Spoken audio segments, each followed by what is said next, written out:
If you're a mom, you have probably felt pressure to have it all. What does that mean? I'm a present parent. I have a supportive and connective relationship. I cook the healthy meals. I show up at every drop-off. And maybe also I'm working outside of the home and my picture of my family on the weekend looks perfect on Instagram. Okay, let's first myth bust. This human does not exist. And if you think I'm that human, you are sorely mistaken. Today, I'm talking to Dr. Corinne Low. She's incredible. She's an associate professor of economics at Wharton, but this is not a financially related episode. She actually has developed a framework for thinking about how women think through decisions and how we spend our time. And she focuses her studies on women and moms who think about this concept of having it all and helping us look at it differently so we can feel a little more free and a little more grounded in our values. Trust me, this is an episode that you are going to love and that I think every parent needs. You're going to end up saying, oh my goodness, yes, so many times. I'm Dr. Becky, and this is Good Inside. We'll be back right after this. Hi, Corinne.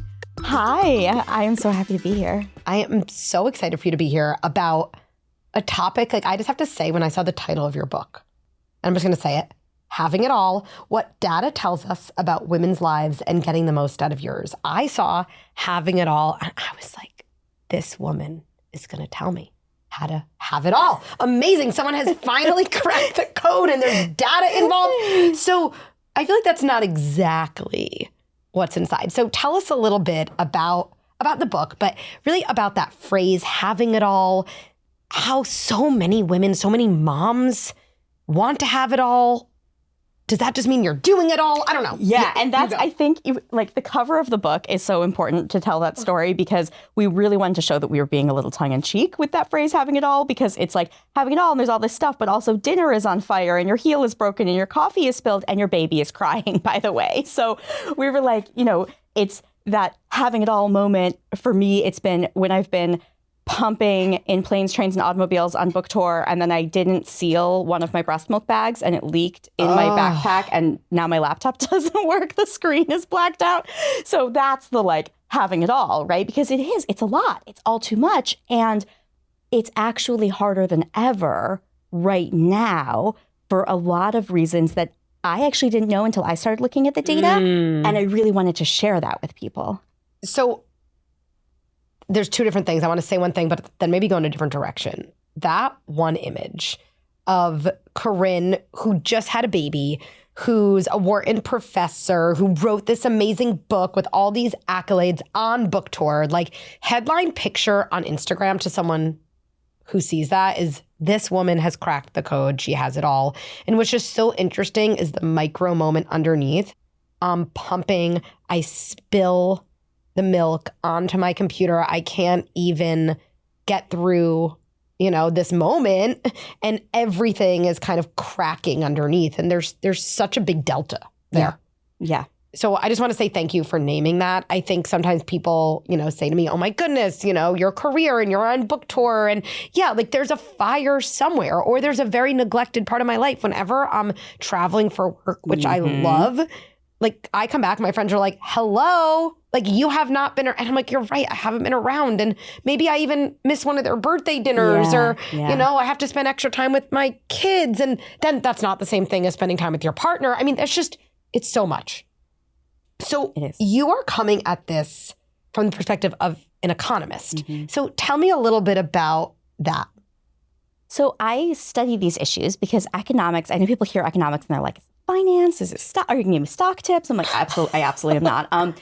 I study the economics of being a woman, and economics at its core, it's the science of maximizing subject to constraints. And if there's anybody who knows about maximizing subject to constraints, it's moms, right? Yes. And so part of what the book tries to look at is to say, look, when you're trying to feel like you're having it all or trying to, jam all of these things into your life, you've got to figure out, what are you actually maximizing? What is your goal here? Yep. Because as you said, we could pursue anything because there's always somebody who looks like they're having it all at any given moment.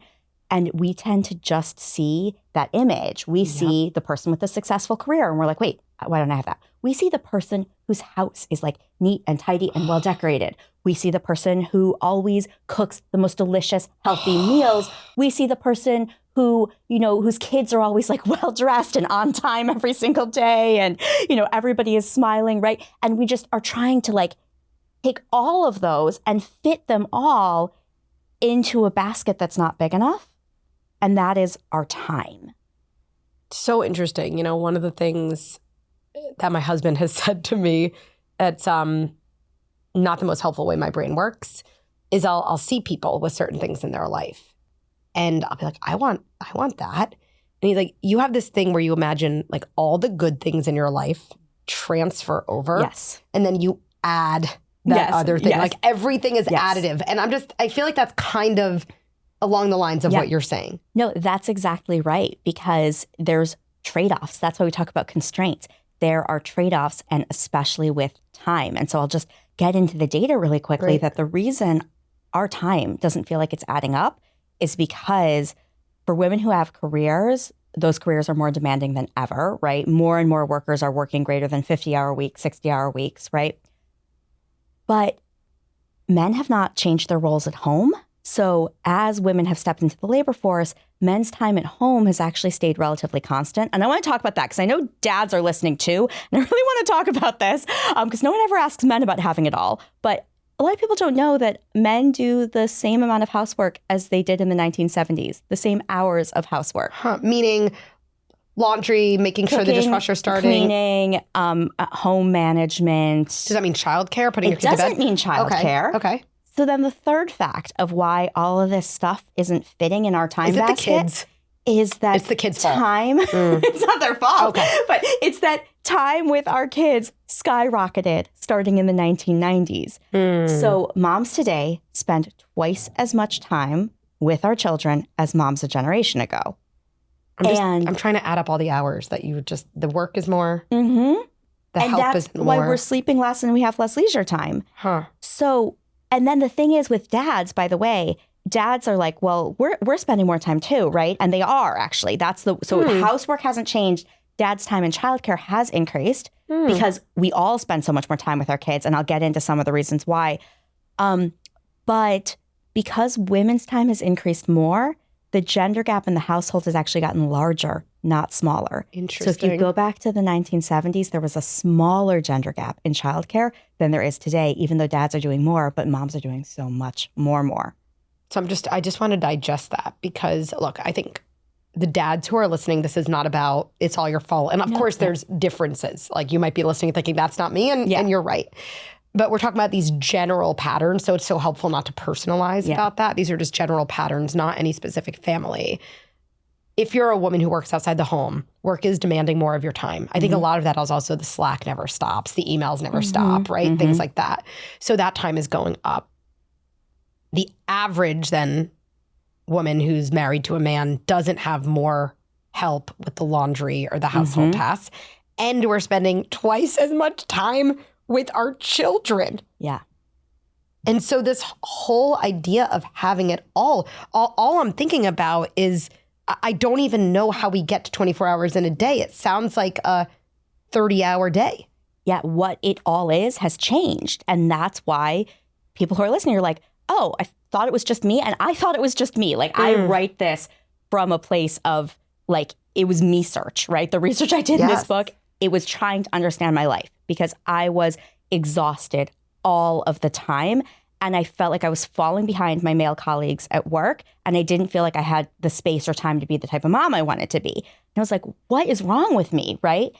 And then when I looked at the data, I was like, oh, well, my male colleagues at work aren't facing quite the same time constraint because they've got one of me at home kind of managing the invisible labor, right? And kind of keeping the household running. And in terms of the parenting, the type of parent I wanted to be was a type of parent that is much more intensively time available to my child than my own mom or my own childhood, right? Every parent listening knows the bedtime routine. I love bedtime. I've come to love it. the processing highs and lows. You're reading stories. Yeah. Like I love. My older son is 8, and so I can feel it slipping away, and that's why I used to resent it, like, oh God, I still have to lie here. He won't let me leave, kind of thing. And now I'm like, the fact that he wants to like cuddle and tell me a story, I'm holding on to it. So, but when I grew up in the 1980s, my bedtime routine was go to bed. Okay?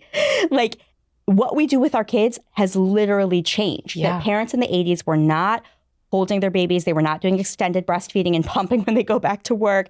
They were not sitting on the floor doing enriching activities with their toddlers. They were not sitting at the kitchen table doing homework with their grade schoolers, and they weren't driving to travel soccer on weekends. And by the way, to the 4 practices during the week. Yeah. Like literally 4 practices, 2 tournaments, right? And 1 extra, game on Sunday. I'm thinking about all this and I'm just thinking about how many people listening, really, there is a deep breath of, I'm not the only one. Like this is very real and I'm not failing. This isn't my fault. It's not like I'm someone who doesn't have my stuff together. Yeah, exactly. I am trying to fit into a 24-hour day things that are truly more than 24 hours. Like the math doesn't math. We can't change the number of hours in a day, right? Yeah. And so I'm curious in your research then, what's the alternative? So that's where we go back to what we started with, which is really figuring out what you're maximizing, what your goal is, what's most important to you, and then making some hard choices about how to invest your time, the same way we're careful about investing money. Facing this kind of impossible constellation of time constraints, we have to make choices. We have to say no. We have to be strategic in investing our time. And enlist our partners to get more support. And so the book has a bunch of strategies for how not just women, but kind of all parents can do this, how we can kind of get back some of our time and get rid of some of the guilt that sometimes comes along with that. So let's keep going on that because, I actually used to be someone, and what I used to say is I hate trade-offs, right? And I kind of would say I hate trade-offs, because I want to have it all. Yeah. And then someone said something to me about how they describe trade-offs that really stuck with me. And I'm thinking about it now because I think it's really in line with what you're talking about. They said, I love trade-offs. And I was like, what? Why? And they were like, trade-offs clarify what my values are. And it's always really helpful to know what my values are. And I thought about trade-offs that way. It gave me like a new perspective. Bingo. Well, I think like your friend was thinking like an economist because that's exactly right. Like we think about what you're maximizing as something called your utility function. Okay, so I'm going to go into. You're going to feel the class. I'm in your Wharton class right now. I love it. Exactly. You're in my intro MBA class. So what is a utility function? It's like your individual profit function, because when we think about firms, they're maximizing profit and they're maximizing profit subject to the constraints of how much they have to pay people, how much their inputs cost, who's going to buy their stuff, right?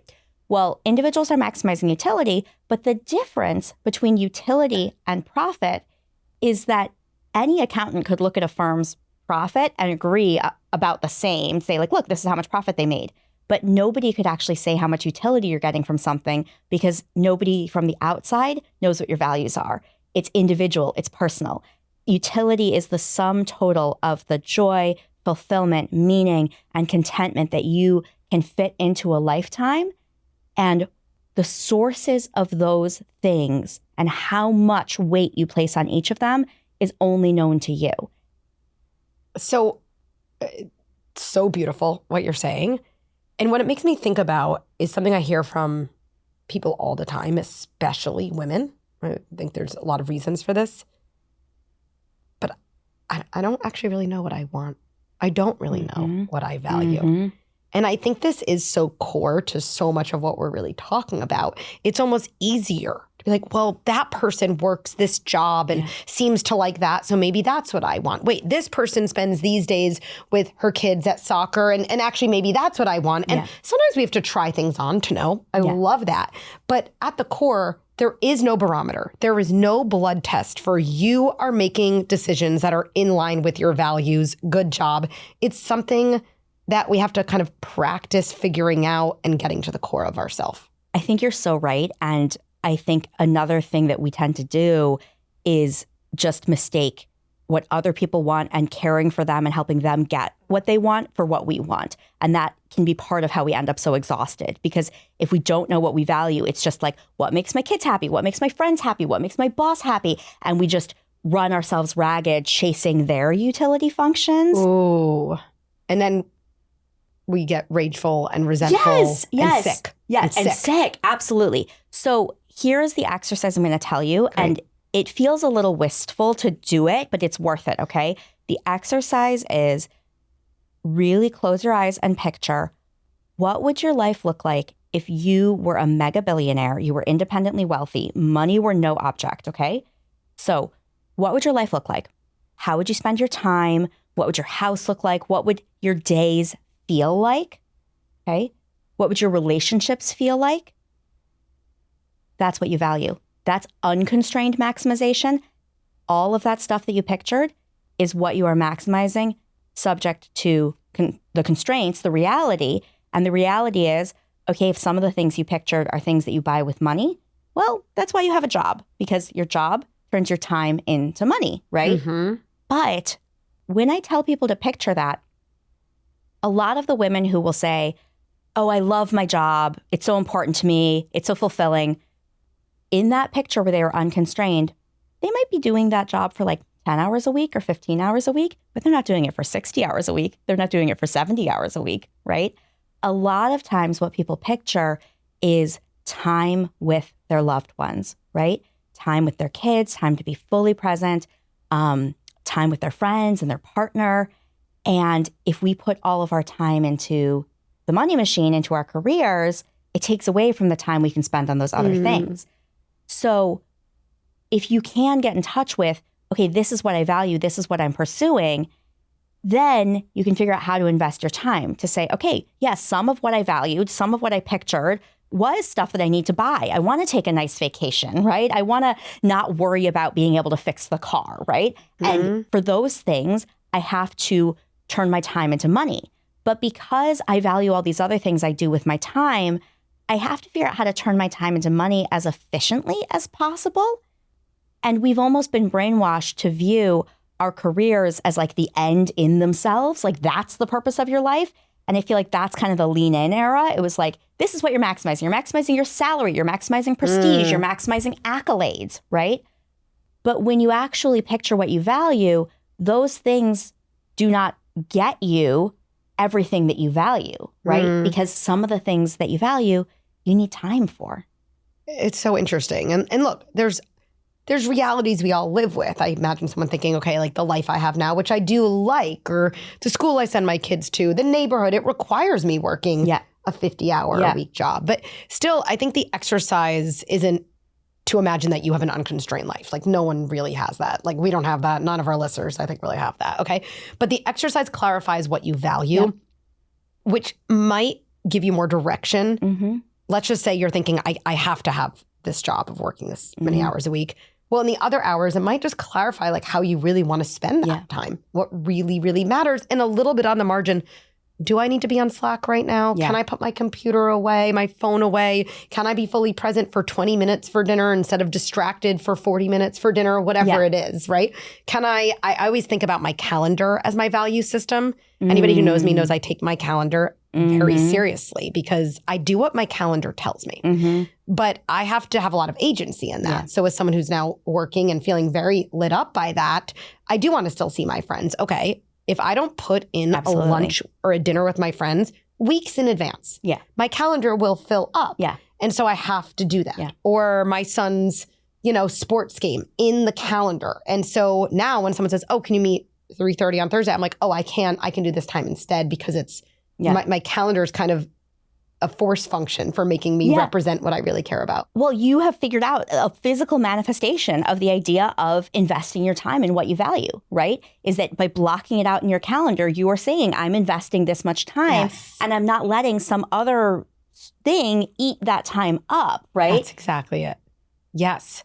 And the other thing about the calendar that I just have to say to you and to everyone else is even though I say I do what my calendar tells me, I'm the boss of my calendar. So like often someone say, hey, can you come out to dinner this night? And I look at my calendar 2 Wednesdays from now. And I just want to be very concrete. And I'm like, oh, I'm free on Wednesday night. Doesn't mean I'm going to say yes. I then zoom out and I look at my week. I know for me, I'm just saying, and this is not right. I don't think this is some parenting gold. It's just what I've realized from my values.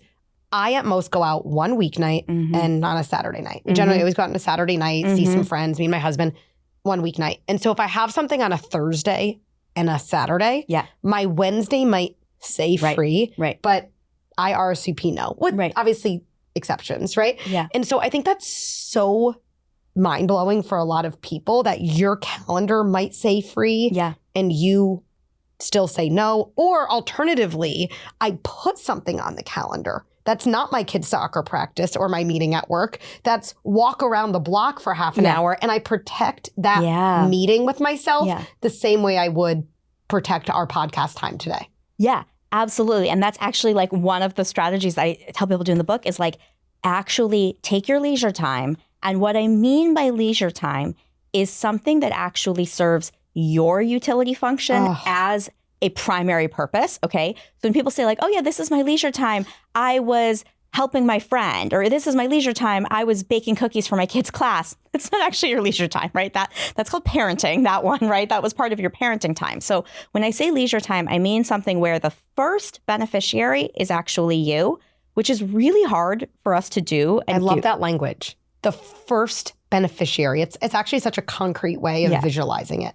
Tell me more. And how do we mistake that? Yeah, well, because I think we say like, well, I love baking cookies for my kid, right? And I understand that you love it.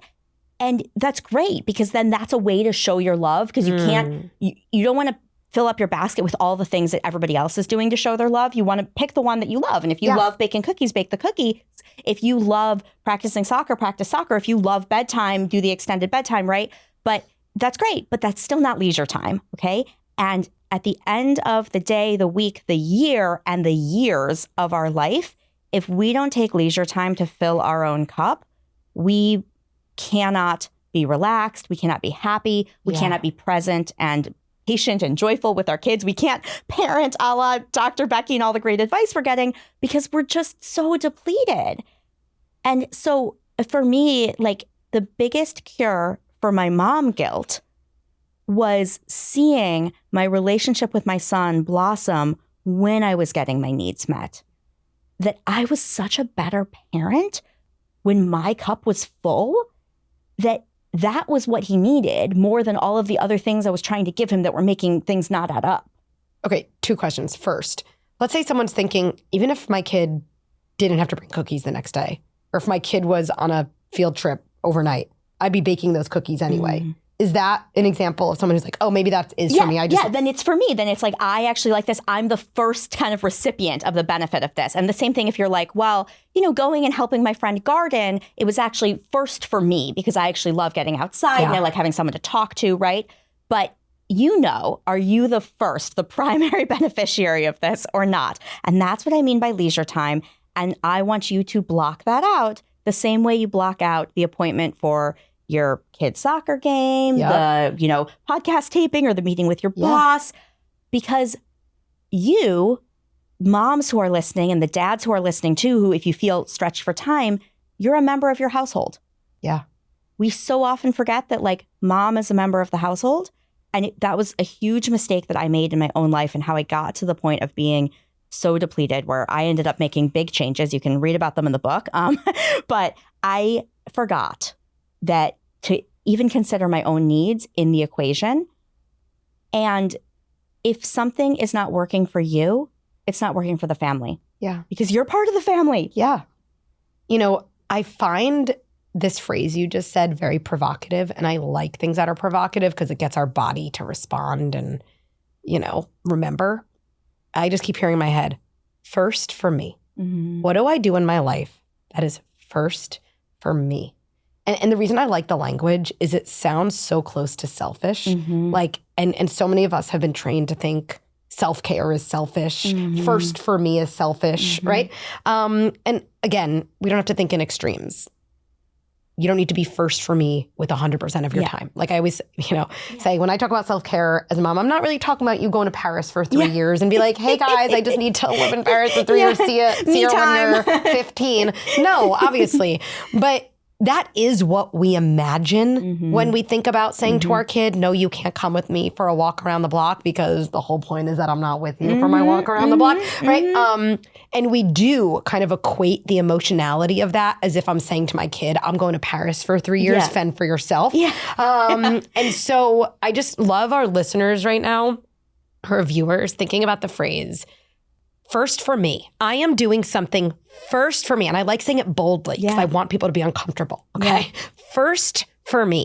And just to notice what comes up for me. How that feels. Yeah. And what have you noticed comes up for women around that? I mean, for women, for myself, right? Just this idea that you feel like you're letting somebody down or you're not being as good of a mom as you possibly could be. And that's the problem with that idea of maximizing on all fronts at once, is that you're like, I'm not as good of a worker as I possibly could be. I'm not as good of a mom as I possibly could be. I'm not as good of a PTA volunteer as I possibly could be. And it's like, no, because there's one 24-hour day and you're trying to do all of those things. So you're going to be the best that you can in each of those dimensions while also holding on to this core of yourself.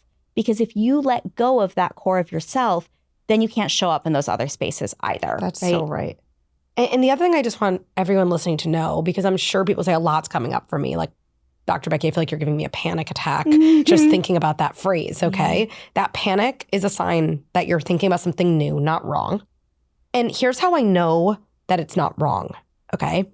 I don't know one baby who came out of the womb thinking, I feel like I can't scream at 2 a.m. for food. It just... I need to think about other people. I don't know. Like, would my friends scream? And is this too much? And no, babies are first for me at 2 a.m., at 4 a.m., at 10 p.m. They don't care. Okay? First for me. So it's really interesting. And by the way, that's adaptive, because if a baby was always thinking about a parent's needs, they wouldn't scream. No parent is willingly waking up at 2 a.m. being like, I'm just going to check if the baby needs to eat again. And so being first for me comes from an adaptive, evolutionary place. And somehow, most of us women went from, I wear my personal needs and desires on my sleeve, to my personal needs and desires are scary, or they're so distant from me. Like, I don't even know where they are, right? But they do, I always tell people, they're in there. You wouldn't have survived without personal needs. And yes, it's a balance of course, there's times we all don't do me first because we have to go, do something for other people. That's just what it means to be in a healthy relationship. But so many of us have lost the first for me. We've lost the balance, and then we almost lose the experience of our lives, like being present in the experience of our lives. And that was how I felt in my own life. I felt like I was like standing outside of it, and I was just doing, running, rushing, trying, right? And I didn't have experiences. Like, we lose sight of ourselves as the protagonists of our lives. And I will give listeners, watchers, like one more piece of permission to do this, because we need that. Which is that when people hear the stats about, men not doing as much in the household and how that really needs to change, we're like, well, part of it is how we parent our boys, right? There's things we can do in parenting our boys proactively and bringing them into the work of the household. But actually, a huge thing that you can do to change this for the next generation is protect your own needs and recognize yourself as a person who has feelings and desires and a multiplicity of desires within the household. Because if you let yourself become an angry, empty, depleted shell in service of your children and your family, you are modeling for your sons that they can expect that of their wives. 100% yes. Like, right on the nose. That kids learn from what we do, not from what we say. So you can have all the good conversations, but if your kid's watching you run yourself into the ground in the name of love, then that's just modeling what a loving relationship is, which is not what we want. So you can think of yourself as a warrior for gender equality when you actually take care of yourself. I love that. And just to make that one more level concrete for people, I'll use myself as an example. So I'm going on a girls' trip in a couple of weeks with some of my, friends. And now my kids are used to me, traveling for work or different things. But when this started, like the first time, of course, I was like, oh my goodness. And you're always missing something, I want to be there for even the night before my kid's test, whatever it is, right? And I remember one of the times when early on my kid said, oh, like what, you're going away for, I don't know, 3-4 nights, whatever it was. Why are you doing that? And why can't we come with you? And I think sometimes in these situations, because we're uncomfortable, we kind of put something parentified on our kids. Don't you want me to be happy? Right. Right? And it's so unsturdy, And so I remember hearing myself say, I love being your mom. I love it. I love our time together. I love putting you to bed at night. Like I love, the dinners and those conversations and the Play-Doh, all the things, okay? And I love the time I have with my girlfriends. Or if I love going out to dinner with your dad when it's just the two of us. It's inherently different. And that is still a very important part of me. And my job is to make sure I keep it alive. And so I think also what I don't always say is, you can be mad. I don't need you to say, this is going to be really good for you, Mom. Enjoy that trip. You deserve it. And I know you're going to come back more refreshed to be my parent win-win. Like my kids have never said that. Right. But the more you're aware of your values and knowing the importance to yourself and your whole system of having me first some of the time, the more you can tolerate some of that messiness in people's response to. Yeah, that's right. Like tolerate the discomfort because you know that by filling your own cup, that is supporting. That's part of the scaffolding of you being able to show up as the type of parent that you want to be. That's exactly right. And, the other thing that struck me about this is, I'm a Duke basketball fan. Okay, I went to Duke. Do you know that? I didn't know that. Yeah, Duke undergrad. Oh, me too. No, I had no idea. Oh my God. Yeah. Go Blue Devils. And Everybody UNC hates people, us right we still now. love you. We multiple things can be true, okay? But I won't be rooting for you on, the next game. But I'm pretty sure this is right? I shouldn't speak out of turn, but I think there's this game last year where Cooper Flagg, right? This amazing star. He's this amazing player. He can score. He also is amazing in his assists, defense, blocks, everything. And there was a game where I think he was reflecting, or maybe it was the coach John Shire reflecting, that there are certain moments when they need him to, quote, be more selfish, right? Where, we know you can pass, like when the game's on the line and you can score, the team needs you to score. And even if someone's like, pass to me, and you're like, I just know I've got this. Like the greater good, and if the team is the family, is for you to do your thing. And sometimes when I'm thinking about a moment where I'm like, I know still it can feel uncomfortable to go on this trip. Like, I'm like, I'm just going to channel my Cooper Flagg. Like the team isn't going to tell me, I need you to go on this trip. But like the team wants to win. Period. The team wants to win. My family wants to win as a family. And this is sometimes a part of that. And like with parents always, like the thing that we see a little bit more than our kids is the bigger picture, right? When it's a toddler, you're seeing a much bigger picture. They're really focused on that tiny moment. But even when it's a teenager, you're still seeing a bigger picture, a longer view than what they're seeing. And so even though they want you in that moment, for me, it was like going to yoga. My son used to be like, I don't want you to go to Woga. So then you're like, oh my God, I feel so bad, right? But what you see that they don't see is like, yes, but then for me to spend an hour tucking you into bed and reading stories and listening to you, and to then be patient when you're pushing back on a limit or when you're, telling me no. That's right. And then I'm able to sit there and be patient and let you have your feelings. That is because I went to yoga. That's right. And it's okay. I just want everyone to know this. You can know that without having to explain it all. To explain it, right. And your kid isn't going to say, I understand the bigger picture. They are the kid. You are the adult. And actually, I think this becomes a little bit easier when you can kind of look at yourself in the mirror and say, I'm going to go to yoga. My son's going to be upset. Looking in the mirror, I know I deserve this. I know I need this. I know this is one of those me first moments where, yes, it's going to be uncomfortable because it's new, not wrong. And this is for the greater good. This is so our team can win. And the other players in this moment might not give me a high five because they want the ball. Yeah, that's okay. Right. And I have clarity. Yeah. And I can proceed. Yeah. And so I love that. Let me ask you, just as we kind of come to an end, I'm picturing the parent who's going to end up lying in bed at night and just thinking about, oh my goodness, all the things they have to do and how they don't have enough hours in the day. What is a small step someone could take to rebalance, to reprioritize, to recenter on your own values? So one is that I want you to find something that you're going to actually take off your plate, okay? And that could be because you're going to reallocate it to your partner, right? And I talk in the book about promoting our partners from low-level junior employees to co-CEOs of the household. Congratulations. Yeah, it's empowering. You say, guess what? You're getting a promotion. Yes. You're going to take end-to-end ownership of the lunch boxes. Instead of me delegating it to you, you're going to be in charge of, the shopping and the packing and the cleaning up. And then you're going to learn that if you send wheat thins instead of Triscuits, they come back uneaten. And it's not going to be my job to tell you that, okay? Yep. So giving your partners a promotion. So it could be because you're giving it to your partners. It could be because you are actually outsourcing it. And that can be a scary charged word because people hear outsourcing and they hear like, this and her like disposable income, who wants me to outsource, right? But actually, what I want us to remember is that we're actually pretty comfortable outsourcing male-coded tasks and uncomfortable outsourcing female-coded tasks. So even very modest income families, probably most of the people here listening, take their car to the mechanic for an oil change. And it's $70, $80, and everybody could do it themselves if they spend an hour on YouTube. But we assign value to men's time, so we think it's normal to hire people for male-coded tasks.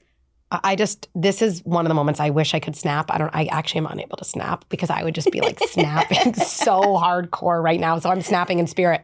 Yeah, so just if there is something where, you are not outsourcing, it means hiring yourself to do it. Yep. And, just like the mechanic, sometimes it's okay to bring in an outside expert for something rather than hire yourself. Yeah. And then the last thing is, then maybe there's some stuff that you just don't do. And I call this throwing out your houseplants, okay? Because all of my houseplants are dying, okay? I'm on book tour and they make me feel guilty and like a failure. And Those plants. Yeah. And I would love to be the type of person that has like the herb garden on the windowsill that I can like snip the fresh herbs and sprinkle them on the chicken or whatever, right? And maybe I'm not going to be that person right now, right? Right now in this chapter of my life, it's a period that I call the squeeze, where everything is pushing down at once. Maybe that's not who I am, and that's okay. And so finding a houseplant to throw out, something you're just saying, I'm going to put this down right now, right? Because all of this doesn't fit in my time basket. Yes. That's okay. So I hope that's the one thing I would ask everyone to do is to just find something to get off of your plate through one of those different strategies. It's so actionable and so helpful and possible. Thank you. This has been an amazing conversation. I can't wait to talk to you about so many more things in the future. This is so helpful. And thank you for your really important work. Thank you so much. Yeah, it was great to talk to you. And, I think there's so much more I wish I could fit in, but there's more strategies in the book. And I hope that people will find it. Absolutely. Having it all, what data tells us about women's lives and getting the most out of yours. It's incredible. So thought-provoking and so practical. And that's a marriage I always love. So thank you. Thank you so much. I have so many takeaways from this conversation, but I'm going to talk about the three that are kind of loudest in my mind. Number one, this idea of throwing out a houseplant, I just find so actionable. Is there something we can all just say, I'm not going to do that in this season of my life this week? Try it, experiment, and just see what happens. Number two, this idea that we think about outsourcing traditionally male tasks completely differently than we think about outsourcing traditionally female tasks has got me really thinking. Actually, right after recording, Corinne and I were talking about the idea of hiring a professional organizer, and she knows someone who does it for $50 an hour, which is less money than the per hour cost of getting an oil change. And so just think about that a little bit. And number three, I just keep thinking about the importance of boundaries. At the end of the day, our ability to carve out time for ourselves, to have hard conversations with our partner, and definitely to tolerate the pushback and the whining and the meltdowns that might come from our kids. It all comes down to, do I know the skill of setting and holding a boundary? And a lot of you know that's actually my favorite skill to teach. And I just keep thinking about how important that is. All right, let's end the way we always do. Place your feet on the ground. and a hand on your heart. And let's remind ourselves, even as we struggle on the outside, we remain good inside. I'll see you soon.